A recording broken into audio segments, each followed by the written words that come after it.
All right, everybody, welcome back to the Business Roundtable podcast. I'm your host, David Carr, here with Adrian Betts, a new guest to the podcast who I'm excited to have on here. Because you guys know I love people, but I also love to pair up with somebody that's really good with systems, processes, and organizational strength. And that's where Adrian comes in with Expander. We're going to get into it today. And for those of you who are watching the podcast, you can see his warehouse background. He's got a great experience working on large warehouses. I'm going to let him share a bit about his background here. But here at the Business Roundtable podcast, what I do is bring people together each and every week that we can share and help educate you as a business owner or leader, wherever you might be in the business. And Adrian is one that has started this company a while back, and we're going to have him share his journey before we get into it. But welcome first. I just want to welcome you, Adrian, for being on the podcast here today. Hey, thanks for having me, David. I'm excited to be here as always. Awesome, awesome. So you and I were connected through another mutual friend, Chris Felton, who was on a podcast recently, another amazing business owner. But I would love to have you, Adrian, share with our listeners your journey as a business owner and why did you get into creating Expander and talk us a little bit about who are the folks that you're serving today? Who are the folks that you're really helping in their business? Yeah, so the company is called Expander because we expand your operational capabilities. So, um, primarily grew up in distribution centers, fulfillment centers, and last mile delivery stations. Um, I've been with some of the Fortune 500, Fortune 100s in the W2 world. Right now, I'm playing pretty good in the upper mid market. Mhm. So the last couple of projects have been 300 million in annual sales, 600,000 square feet to a million square feet. And I really just enjoy coming in and hearing all the things that are broken. And it sounds horrible to everybody, and it's music to my ears, right? Yep, yep. And I say, hey, if we just tweak this a little bit, turn this up Mhm. a little bit, and dial this a little bit to the right, we can actually start to get, anywhere from 15 to sometimes 60% more out of the same operation using your existing resources. That's impressive, Adrian. And that's why I love having folks like you on the podcast so that we can have folks listen in, lean in, and say, like, how could I improve my operations in such a capacity with that, just it's making these pivots and adjustments. And I think that's why you and I find same synergy because I do the same thing with on the people side of things. I'm like, how do we leverage your team and expand and actually scale? So, you know, you and I are passionate about building resilient businesses and making sure that they can, all be in alignment and address it. So tell me, where from a, where do you like, where do you start? Where do you see, like, you're listening to these problems? So tell me a little bit about some of the common problems, challenges that you're hearing, Adrian, right now in this space. There's three big problems, right? And I primarily attack these three buckets. So number one is the people piece, right? Mhm. It's easy to think that moving a box is easy, just move a box, but it is very complicated, right? There's a lot of steps. And we take for granted that a warehouse management system, you basically have to, if I had to tell you, David W. Carr, how to get up out the bed step by step, go to the kitchen, make a bowl of cereal, eat it, get dressed, then just get in the car. There's a lot of steps to that. Oh yeah. And so documenting those steps, Mm. training the people, finding the right people, making sure they understand, and then cross training. That's one. The second largest thing I see is just the silos. Um, no single player on the team wins or Yep. loses. Either the team wins or the team loses.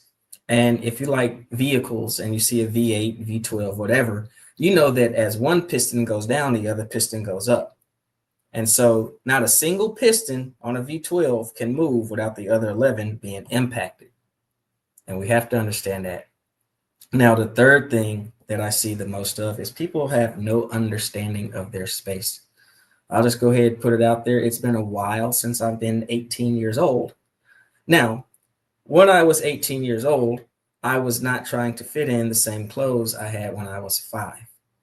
So many operations try to when they grow, they try to fit, a mature sales volume Yep.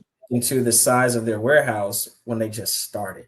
And then they wonder why it's an uncomfortable fit.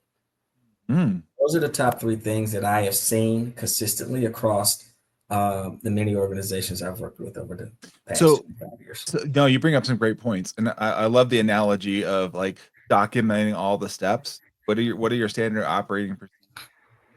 What I found, and I'd love to hear your thoughts on this, Adrian, sometimes, like you said, this goes to your siloing too, is like, you have one person, perhaps, maybe more, but usually it's I find one person that's, like, the keeper of all the information. They kinda hold that, like, almost like in an unhealthy way, like, "I wanna hold all this information so I can kinda leverage some things." The business owner, you're kinda held hostage, like, that person knows everything about your system, but what happens if that person goes away? Now what do you do? What happens with the whole operation? Talk a little bit about that, Adrian. Yeah, so in 2015ish, we would say, if this person, what would we do if this person got hit by a bus? Yep. And the reason, and so now for the last 10 years, we've been saying, like, what happens if they win the lottery? Because fundamentally, we have this stigma that we only miss work because something bad happened. Yep. And I had vacation and you knew it was coming, Mhm. right? So how do we replicate this person, right? So that when this person is gone, the customer is unable to tell. Right. And the way I get people to understand this is I ask them, you know, when you drove to work today, who was in the car with you? They said it was just me. And then I asked them, how many tires does your car have? And they say four. I said, well, why does your car have four tires if it's only you? Well, if you want that car to move in any kind of manner it was designed to move, you need all four of those tires operating at the same level of performance to get you from point A to point B. Mhm. So here's exactly that's more than just an analogy. You need to have four people who are competent at any one of those critical functions because the first person can be on vacation, which you knew about. The second person, life is going to happen to them. The third person is going to be on jury duty. Now, the Mhm. fourth person, they may only operate at 80% of efficiency. However, 80% is 80% more than zero. 0, right? So important, Adrian. I mean, and the reason I bring this up is because I see this, like, so I want business owners to hear this. Adrian is looking and opening up your business and saying, "Where are you having these gaps?" And so that you don't have that drop in productivity, right? You're like, "Oh, man, won't be able to meet our client's, delivery date," or what, because we don't have nobody's being around. And if that happens on a consistent, even sometimes one time, it could be a one time depending on the client, how critical this is, right? How critical this delivery or whatever they gotta get.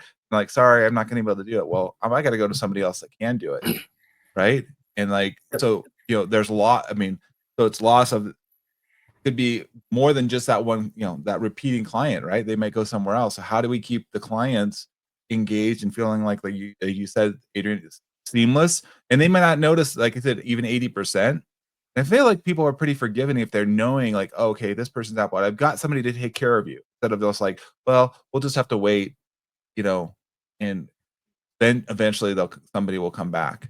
Like, where where am I in your list of priorities? How important am I to you? Now, for that, I've seen companies with 200, 500, and 1,000 people, companies that have half a billion or more in revenue, still have that same issue. Your average tenure is 5 years. Your average tenure is 5 years, and one person out of 200 goes on vacation, and your operation suffers until they get back. If you have people that are fearful of taking vacation, if you have, and more so because they know they're going to have a week's worth of stuff when they come back, plus the week of work that they have to do, there are ways to get around that don't cost you any more money, and they really allow you and your team to have a peace of mind at any time of the year. Mm, mm. So important. It's like what you're saying, Adrian, right here, you're saying is, if you're doing these proactive things rather than being reactive, and you're what I like to say is, you're looking underneath the systems, you're like saying, "Hey, you're doing this, but this isn't as effective. How can we adjust that?"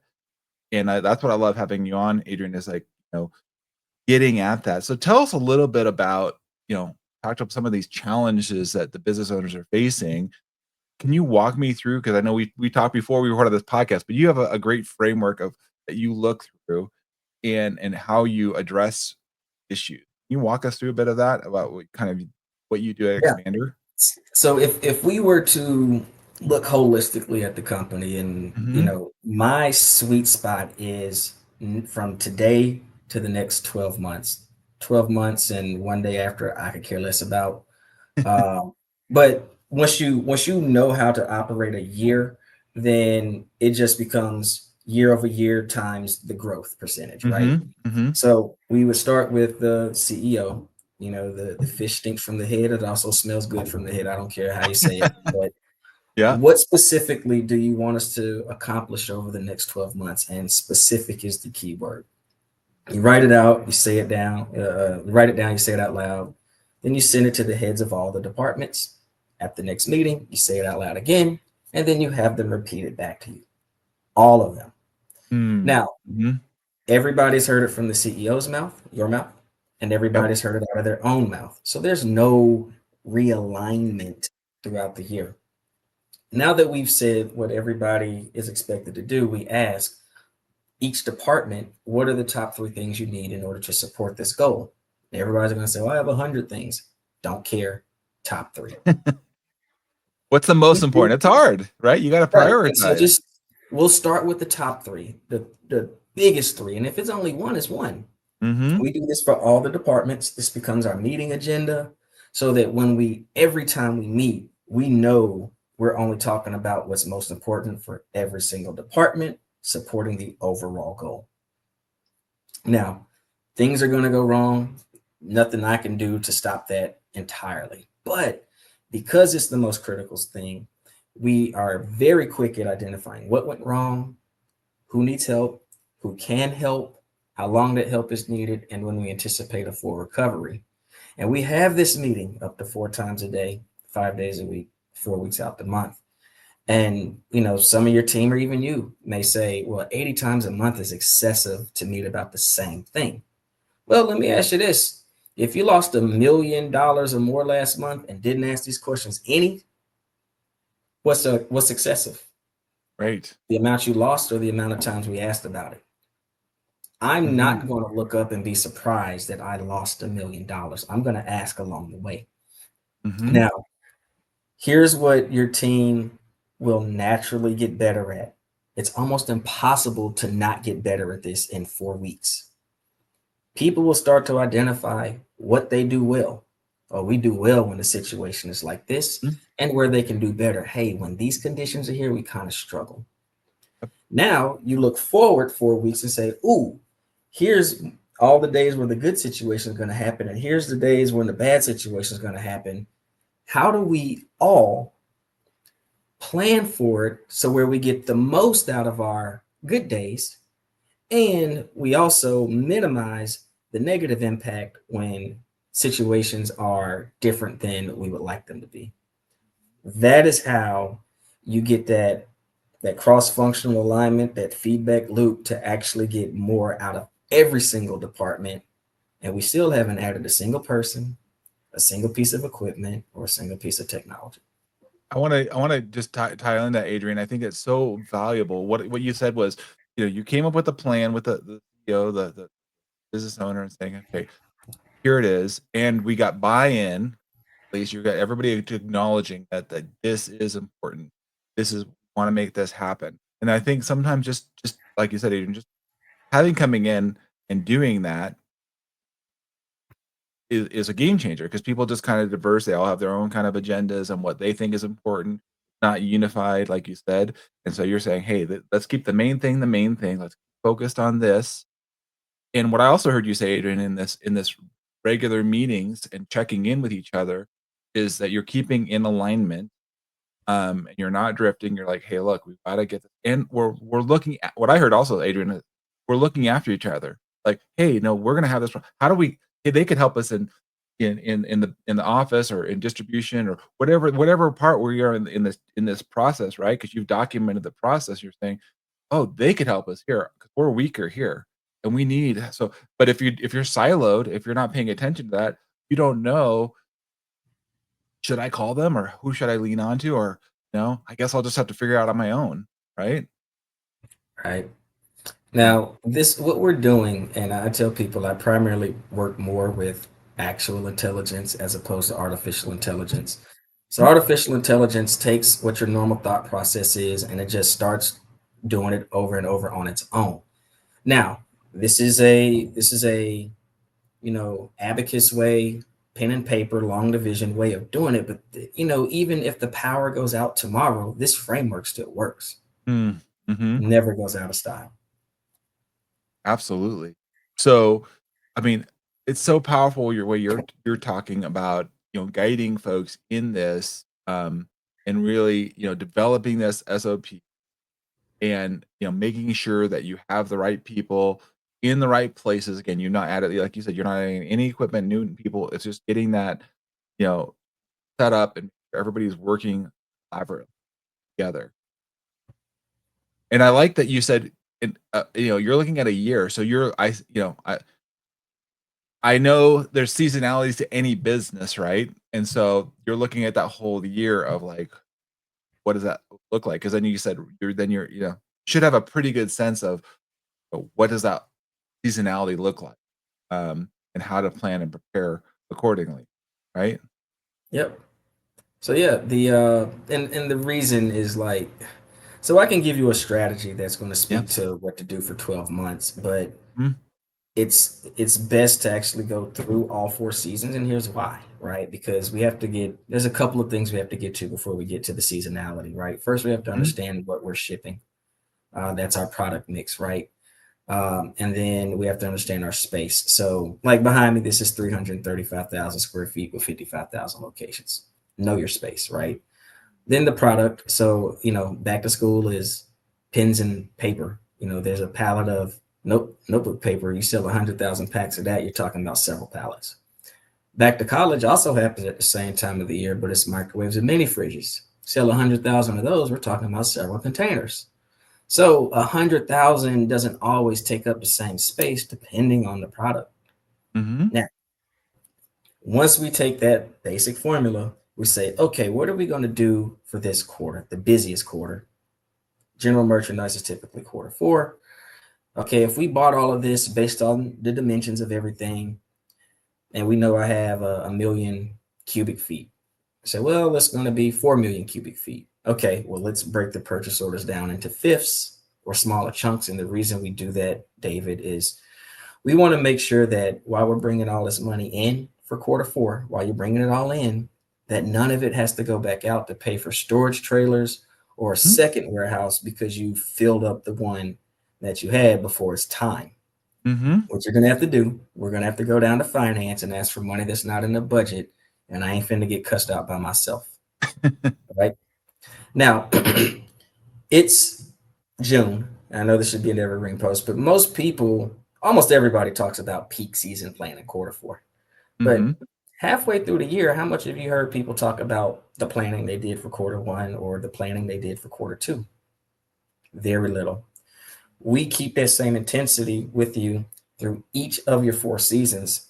Mhm. Yes, they may be less challenging, but they each have their own unique profile, Yeah. right? Yeah. And then Absolutely. it doesn't go from winter to summer. There's a season in between. Mhm. So temperatures gradually rise, they gradually fall. There's a transition between those seasons. And give you an example. The biggest transition is from quarter four to quarter one, go from peak season to weak Yep. season. And you go from needing 300 people to 120, right? So what we do is we know how to contract the warehouse footprint. So you go from needing 110% of your space, you need 1.1 million square feet, and you only have a million. What do I do? Oh no. Then Black Friday, you only need 600,000 square feet because it's back to toilet paper, diapers, and water. Mhm. Now, we know how to keep that 40% of the space together and empty, and that 60% that you need in the tightest 60% possible. What your competitors are doing is they're traveling all 1 million square feet to pick their work. Well, you're only traveling 600,000 square feet. So what does that mean in dollars?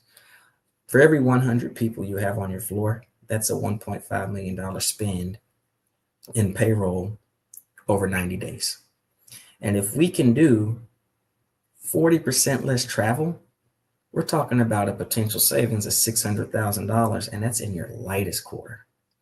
And Mm. we can squeeze that kind of blood from a turnip in quarter one. We can do it in two and three. So by the time you get to quarter four, it's not so much pressure for quarter four having to save your bottom line for the fiscal year. Yeah. Well, what I hear a lot here is whether you're in the warehousing or not, are you doing forecasting? Are you looking seasonality for these changes? Because there's transit, like you said, Adrian, there's transitions there. That's what I'm hearing. And Yep. so let's not ignore the transition. Let's be prepared for the transition. Let's be proactive and like you said, and also look at the new opportunities that might be out there. I like your analogy of the paper versus the refrigerators or whatever this. So, is there something different that you're potentially bringing a service? I'm in the professional services or a new product or something. What does that look like in transition so you're not totally thrown off kilter? And do you have the ability to flex, like you're mentioning, Adrian? um, so that it's more seamless versus just like, and if we're just, you know, if it's like you said, I like how where you kind of turn up the dial or turn down the dial. That's easier than like trying to flip a switch, like go from 0 up and down, and that's very hard for everybody, right? When you're trying to go from boom and stop, go, hit the brakes, hit the gas, hit the brakes, hit the gas. That's really hard. Can we like lightly touch the brakes? Can we give it a little bit Right. more gas? Like that's what I hear you saying, Adrian. Is like, how do we do that in a less jerky way? Absolutely. And if we go back to the all the departments and the V12, I'm actually in operations like the fifth person to even know that what the product's going to do, right? The person with the furthest view out is marketing, then sales, then procurement, then transportation, then me and operations, right? So if I want to know what that transition looks like, all I have to do is go ask marketing, hey, what are you guys doing for a couple seasons out? Oh man, you remember last Christmas and we did like 10 million in sales. This year we're going to do 15. So now I know I need to plan for a 50% increase in whatever we did last year. I don't care how successful it was. I have to Yep. do 50% more and plan for that. If they Right. tell me it's going to be soft, then I say, okay, well, I know I don't need to go as hard on overtime for that same Mhm. time frame, and now I can respect the financial budget, right? So Mhm. it's again, if you listen to the complete sentence of a business, you can understand exactly what you need to do from now all the way as far out as 12 months. Anything beyond that is really starting to speculate. Yeah, no, well, I think that's so important, Adrian, and I feel like sometimes people, like you mentioned earlier, get siloed and they're not asking those questions. Like, this is just where my end, and I'm not being proactive. Like you said, if you get marketing and salespeople are like, boom, we got some new products, we're selling it, we're selling it, and we're not communicating, and then now the now the actual orders coming in or no, oh, we're gonna be sending this. Like, whoa, whoa, whoa, we didn't, I wasn't clear on this. I didn't understand how this is going to impact me. And so, like you said, it's like a cascading thing. And what I found is I know people that I've been on the side of the sales and marketing. They love to sell. Obviously they're getting commission. They're not really considering the impacts to operations per se. It's not that, but if they're like, hey, I want to make sure the client fulfillment process actually works through so they'll buy from me again. I should let these guys know. We should be thinking about this. Oh. Yeah, it's really just a heads up, man. Because and it's Mhm. and I want to be crystal clear when I go back to the 12 departments and say, hey guys, one piston moves, the other 11 are responding in a similar fashion, Mhm. right? So it's not just me saying, oh man, those sales guys didn't tell me. Well, I'm just moving the boxes, right? Mhm. If you sell 40% more and you don't share that information now, HR is behind on hiring 40% Yep, that of right there people. too. Yep. Our employee experience is going to start to suck. Our turnover is Mhm. going to go up. If we, aside from the people, let's say HR is able to keep up. What if we now we need 40% more devices? What if we need 40% more wireless access points? I've seen companies where the system actually starts to shut down because they had a headcount plan of 100. Now they're using 150, and it's too many users. They didn't buy enough licenses, or it's too many users and they're overloading the access points. So everybody's getting that little spiral of death on their device and no orders are going. Right. So these are the things that why I have you on the podcast, Adrian, because it's not that they don't care. I think business owners are just getting busy and they get siloed, they just get going. And it's like here, having somebody like you, Adrian, come in, kind of lift the hood up, like look and see what's we're asking what's working and what's not working. And that's why, it's so important to have an outside perspective, and particularly Adrian, because you're working not just with one company, you're working with many companies. You're seeing, these things, these blind spots, if you will, or like, hey, you guys, this is like you just gave great examples of like, oh, I didn't even think about that. I was just, I was just thinking that like I like the analogy you said before, like I could just fit into the clothes that I had before what I was doing. Well, no, not if you know, you're going to increase your revenue. And this is one thing I've seen with business owners, Adrian.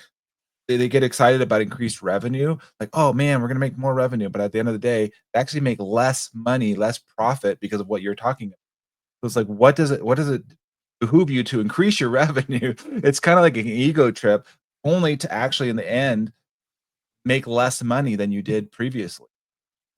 Yep. It's called, we say this phrase outside of business all the time, it's getting too big for your britches, Mhm, right? mhm. So companies can and have absolutely collapsed under their own weight.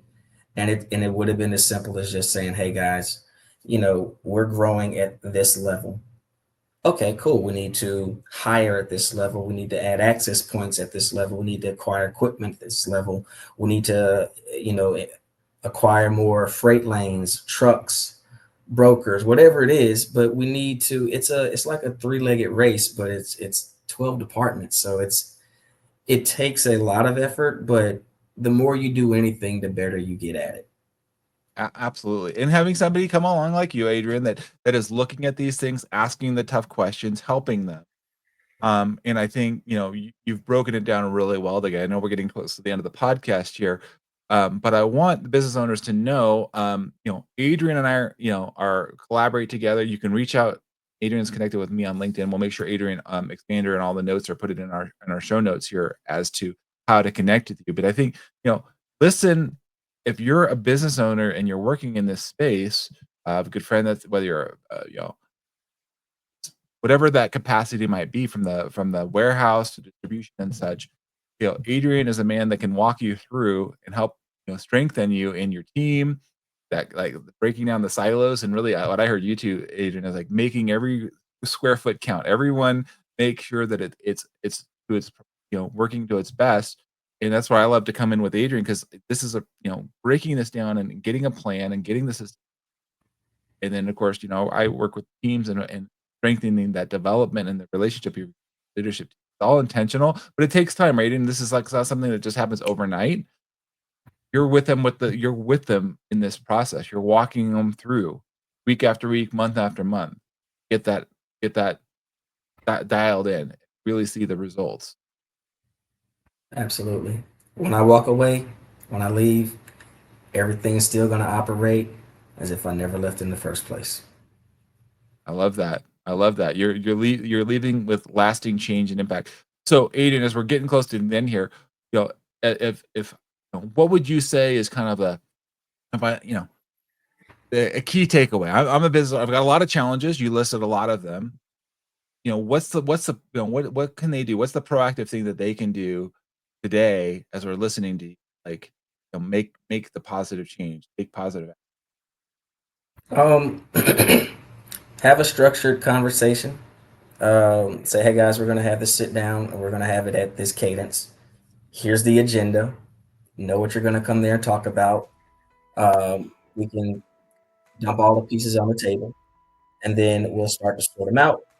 And every time we meet, we have to come with solutions because we already know what the problems are. So action. that's the best place to start. I love that.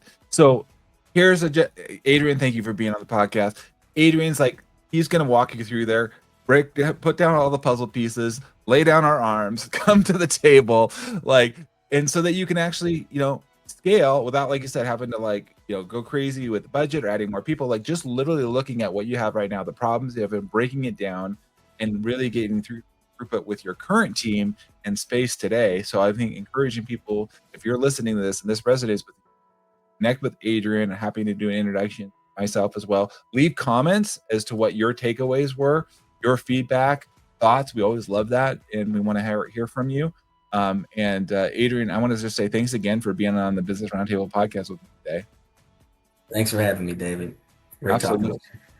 Thanks everybody for listening in. Of course, we appreciate you liking and subscribing, being a part of the journey with us. And until next time, be well. Take care, everybody. Thanks for listening in.